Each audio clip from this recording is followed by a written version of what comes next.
Régiment des forces spéciales, le 13e RDP s'ouvrait ce week-end au public. Différentes démonstrations ont permis aux équipiers de recherche du régiment de montrer une partie de leurs compétences pour infiltrer, renseigner ou exfiltrer une zone. La Dragon Race a aussi permis aux sportifs de se mesurer aux obstacles sur le camp du régiment. Ça va? Ouais. Les obstacles, ça permet d'avoir du repos un peu. Le 13e RDP est un régiment historique de l'armée de terre. Après la guerre d'Algérie, il a été transformé en régiment de renseignement. Et il s'est installé à ce moment-là à Dieuze, en Lorraine, au début des années 60. Et il s'est entraîné à la mission d'être parachuté sur les arrières de l'ennemi. On imaginait à ce moment-là le pacte de Varsovie, pour essayer de renseigner le haut commandement national sur les axes d'effort choisis par les soviétiques pour fondre sur nos troupes. Voilà à quoi nous nous sommes entraînés pendant très longtemps. Pour intégrer le régiment, les futurs équipiers de recherche doivent subir une intense période de sélection et de formation. Au sein d'une équipe de recherche, nous allons l'employer soit comme radio, soit comme observateur pour l'équipe. Et il pourra aussi acquérir des connaissances dans un milieu physique particulier, comme celui de l'eau. Donc on va le former par exemple comme nageur palmeur, ou bien on va en faire un spécialiste du parachutisme et le former à la chute opérationnelle, éventuellement même à la chute sous oxygène à très grande hauteur. Aujourd'hui, le 13e RDP est un régiment du commandement des opérations spéciales particulièrement employé à l'étranger. Dans les opérations, il fournit des informations que seuls des capteurs humains peuvent trouver.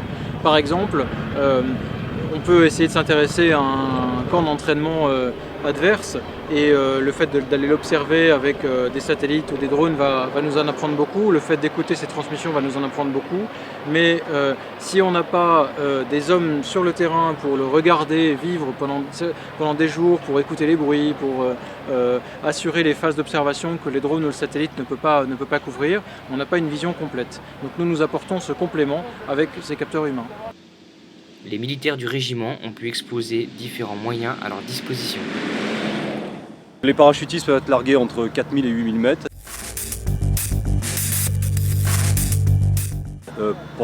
À partir de 8000 mètres, on est sur assistance respiratoire d'oxygène. Et une ouverture rapide du parachute leur permet de s'infiltrer sous voile sur des distances de 10 à 40 km et donc se poser sur un point précis, déterminé à l'avance, qui leur permettra de démarrer leur infiltration et aborder leur objectif dans les meilleures conditions et surtout en discrétion sans être décelé. Le 13e RDP a mis au point son propre système de cache pour surveiller une position ennemie. La cache, c'est vraiment la marque de fabrique du régiment. Il s'agit donc, une fois l'insertion effectuée aux abords de la zone mission, de s'approcher sur un point permettant l'observation directe de l'objectif. Et là, durant la nuit, les équipiers vont s'enterrer et s'enfuir, disparaître sous terre complètement, sans avoir été décelés. Une fois insérés, les équipiers vivent là pendant quelques jours, voire même parfois quelques semaines, en toute autonomie, avec tout leur matériel. Bien sûr, ça va de l'énergie, les piles pour les postes radio, les postes de transmission, les ordinateurs, les moyens d'acquisition photo, vidéo, la nourriture, l'eau et bien sûr tout ce qui est munitions, armement pour leur autoprotection sur le site.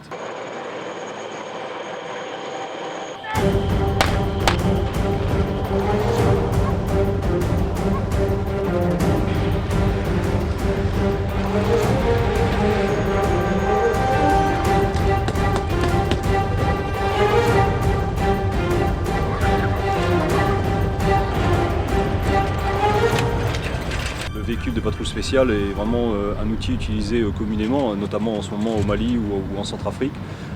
C'est un véhicule particulièrement puissant, doté d'armes de bord puissantes également. Donc ça permet aux équipiers de se déplacer facilement.